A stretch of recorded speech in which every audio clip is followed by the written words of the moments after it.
Halo people, assalamualaikum.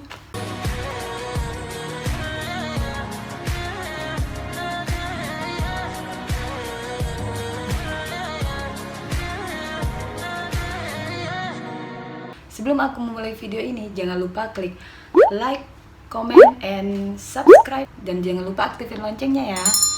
Nah, di sini aku mau ngasih tahu 5 jenis buah-buahan yang kaya akan vitamin C. Nah, yang mana kita tahu vitamin C itu bagus untuk antibodi tubuh. Yang nomor 5, buah yang kaya akan vitamin C adalah mangga muda. Nah, mangga muda itu mengandung 65 mg vitamin C dalam 100 gram buah.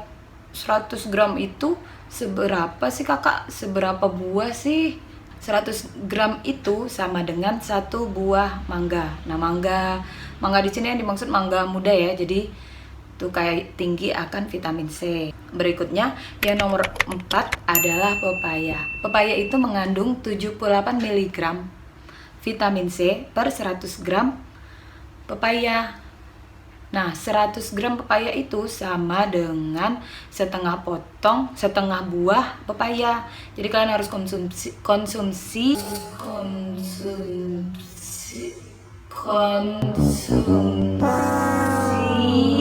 setengah buah pepaya itu untuk mendapatkan vitamin C sebesar 78 tadi. Nah, untuk nomor 3 yaitu jambu biji.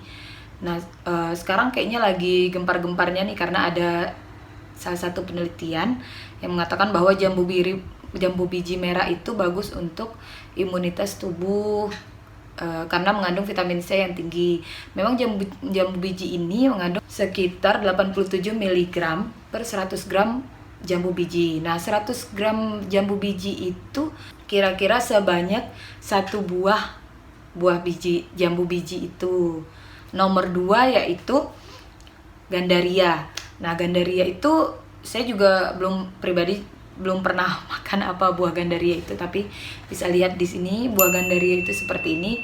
Biasanya sih orang-orang Makassar yang tahu buah gandaria itu seperti apa karena di sana juga kayaknya lumayan banyak buah gandaria ini. Nah, buah gandaria ini mengandung sekitar 110 gram vitamin C dari 100 gram buah. Nah, untuk 100 gram buahnya itu saya juga belum tahu karena belum pernah lihat buahnya ya.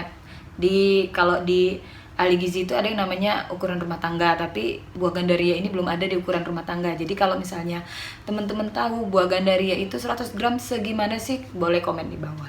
Nah, untuk yang nomor 1 yang paling tinggi kandungan vitamin C-nya yaitu jambu monyet. Waktu kecil aku pribadi sih sering banget manjatin jambu monyet di pinggir-pinggir gitu sama teman-teman aku, tapi waktu kecil ya itu. Dan sering banget makan jambu monyet sih lumayan enak ya. Nah, jambu monyet itu mengandung sekitar 197 mg vitamin C dalam 100 gram jambu. 3/4 buah jambu biji itu sekitar 75 gram. Nah, sebenarnya seberapa sih kebutuhan vitamin C seseorang itu sehari-harinya? Nah, sebenarnya sehari-harinya kebutuhan vitamin C per orang itu 75 mg untuk di dalam tubuh. Tapi kadang buah itu kita konsumsi sebanyak itu, hanya 50% yang diserap vitamin C dalam tubuh kita. Nah, sisanya itu 50%-nya lagi terbuang melalui urin. Jadi itulah kita kadang harus makan lebih banyak buah. Nah, sebenarnya untuk meningkatkan imunitas tubuh itu sebenarnya nggak cuma dari buah-buahan. Nah, di sini aku mempunyai 7 kiat khusus supaya imunitas kalian tetap bagus dan terjaga. Untuk kiat-kiat yang pertama, kalian itu harus makan makanan yang seimbang. Yang dimaksudkan seimbang itu apa? Seimbang itu terdiri dari makanan pokok di daerah kalian, misalnya nasi atau kentang atau sagu. Nah, habis itu terdiri dari lauk pauk Lauk pauk itu terdiri dari protein hewani dan nabati. Protein hewani itu kalian bisa aja ayam, kalau nggak ayam ikan, pokoknya yang mengandung protein-protein hewani. Dan protein nabati itu seperti tempe dan tahu. Selain itu, kalian juga harus konsumsi sayur dan buah. Cukup sayurnya seperti apa? Sayur-sayur yang gampang dibuat aja juga nggak apa-apa, seperti kangkung atau wortel, tumis wortel atau apa, yang penting ada sayur dan buah. Buah ini bisa antara 5 buah tadi yang di awal, bisa. Selain itu, kalau bisa kalian konsumsi susu, tapi kalau nggak bisa juga nggak apa-apa, diusahakan konsumsi susu juga.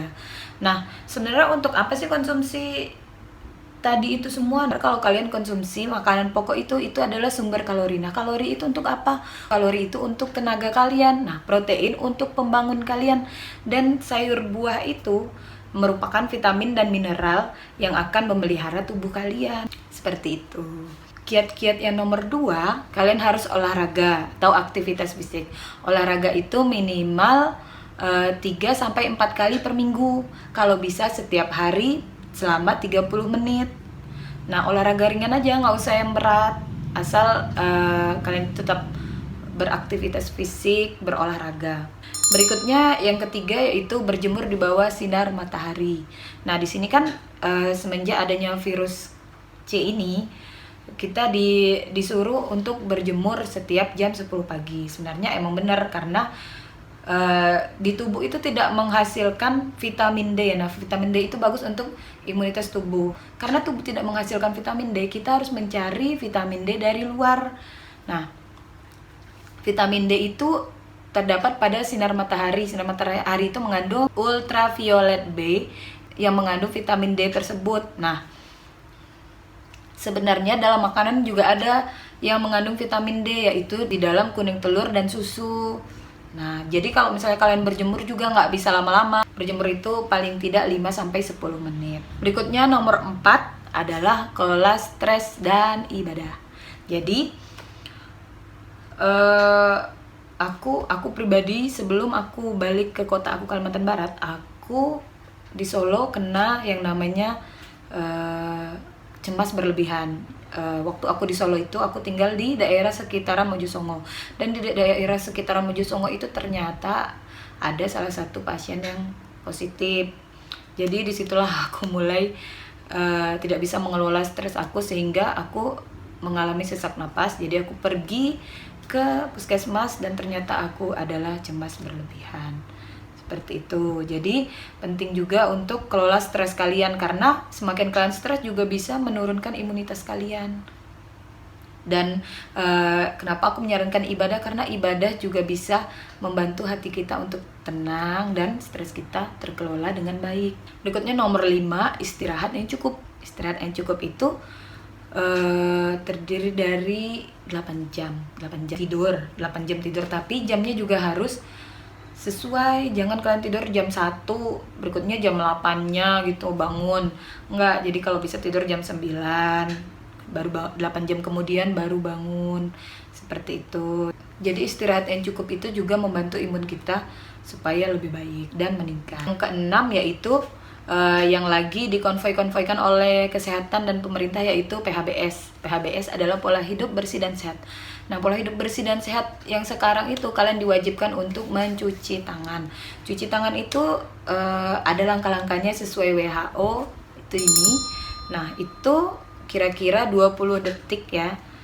Maksimal 20 detik untuk mencuci tangan. Yang terakhir, yang nomor 7 yaitu stop merokok. Kenapa stop merokok? Nah, merokok itu mau merokok batangan atau vapor itu nggak usah, karena di beberapa penelitian itu mengatakan bahwa nikotin yang terdapat dalam rokok itu dapat pembentukan antibodi. Dia akan menghambat kalian, akan menurunkan imunitas kalian jika tidak terbentuknya antibodi itu. Jadi kan lebih baik kalian nggak ngerokok. Dan kadang merokok itu juga bisa menyebabkan kita sesak napas ya, entah kita yang menghirup asap rokoknya atau pengguna rokoknya juga ya, seperti itu. Akan lebih baik nggak usah. Ya udah, Demikian video dari aku. Kalau kalian punya kritik dan saran, komen di bawah. Dan kalau ada saran dan ide berikutnya untuk video apa, di komen ya. Bye.